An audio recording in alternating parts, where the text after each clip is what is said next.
Yesterday, at 4:15 our time, bombs were dropped on Hiroshima, Japan, by the U.S. military. This marks the first use of atomic warfare. So far, no effort, or at least a successful one, has been made to get in touch with the people of Japan who were attacked. This situation reminds me of a story. In this story, we have two gentlemen, one very smart but emotional, the other free-thinking but not exactly a great man. I couldn't call what happens to him comeuppance, though. No man deserves the fate he was sealed with in this story. One day, both men got into an argument. Now, the troubled boy, he was getting violent, throwing a real tantrum. But instead of calming the tiger, the other dimwit just put tuna in his pockets.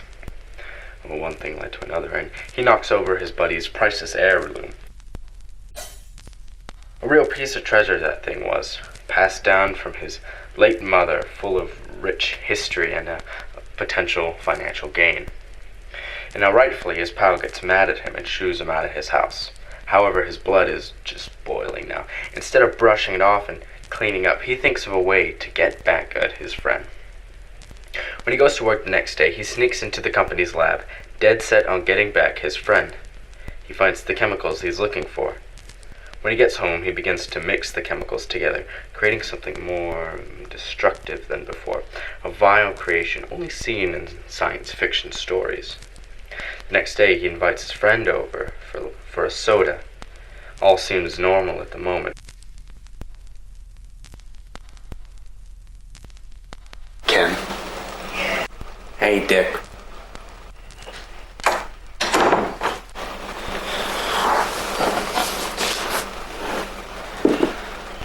I'm sorry for what happened yesterday. It's alright. It was probably too fragile to be left on a shelf.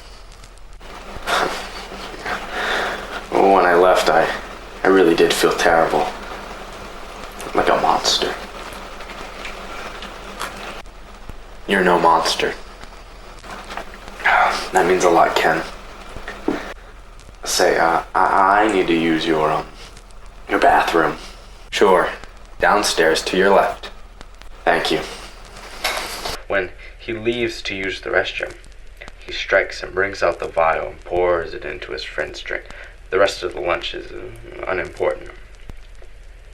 That night, his friend wakes up in a pool of sweat. He feels as if every part of him is sore now. He just thinks, this must be how Frank Atkins feels all the time, and goes back to bed. 1 hour later, it's a pain he cannot ignore anymore. He gets up from bed, but realizes attempting to walk is useless. He falls to the floor, grasping his face, clinging to it. It feels like hell. He sprints to the restroom, faces the mirror to see pure horror looking back at him. A monster, a hideous mug a mother couldn't love. Of course, this is only a story.